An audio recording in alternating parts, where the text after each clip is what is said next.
ایک یہودی آقا علیہ السلام کی بارگاہ میں حاضر ہوتا ہے، اس نے قرض دیا ہوا تھا حضور علیہ السلام کو،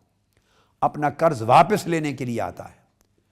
اس وقت قرض کی ادائیگی کا اہتمام آقا علیہ السلام کے پاس نہ تھا، لیکن وہ تیار نہ تھا مہلت دینے کے لیے، میں نے لے کر جانا ہے، مصر تھا۔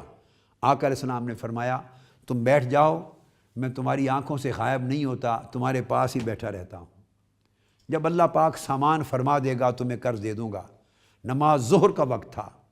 اس دن کی ظہر سے لے کر اگلے دن کی فجر تک 5 نمازوں کا وقت آقا علیہ السلام صرف اس کی تالیف قلب کے لیے، اس کے حوصلے اطمینان کے لیے نہ گھر گئے نہ آرام فرمایا، ظہر سے اگلی فجر تک اس کے پاس بیٹھے رہے کہ اس کو یہ وہم نہ ہو کہ مجھے چھوڑ کے جا رہے ہیں تو قرض کیسے لوں گا۔ صحابہ کرام اس کو طعن و تشنیع کرنے لگے، برا بھلا کہنے لگے۔ آقا علیہ السلام نے انہیں روک دیا، اس وجہ سے کہ یہودی نے روک رکھا ہے، کل سے آج صبح تک آقا علیہ السلام کو تکلیف میں مبتلا کیا۔ آقا علیہ السلام نے فرمایا صحابہ کرام سے خبردار، میرے رب نے مجھے کسی غیر مسلم پر ظلم کرنے اور زیادتی کرنے سے منع کر رکھا ہے۔ اس نے زیادتی کی تو کوئی بات نہیں، میرا اخلاق اور میرا منصب اجازت نہیں دیتا۔ اس شخص یہودی نے آقا علیہ السلام کا کلمہ سن کر کلمہ شہادت پڑھا،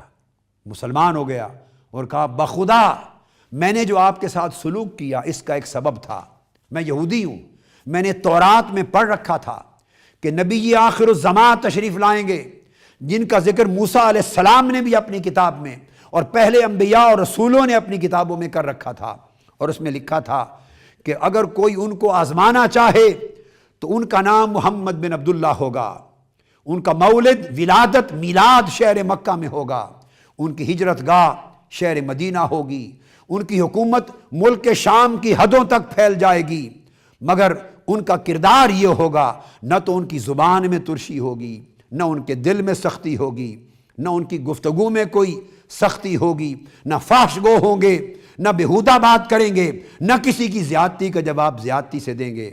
ہم نے چونکہ تورات میں پڑھا تھا، میں اس پڑھی ہوئی روایت کا امتحان لینے آیا تھا کہ اگر آپ وہی محمد ابن عبداللہ اور رسول آخر الزمان ہوں تو میں آپ کا امتحان لوں۔ میں نے آپ کو سچا پایا، کلمہ پڑھ کے لا الہ الا اللہ محمد رسول اللہ،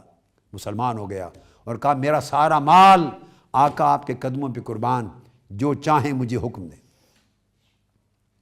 آپ اندازہ کریں اس امام بغوی نے اپنی کتاب مصابیح السنہ میں اس کو روایت کیا ہے۔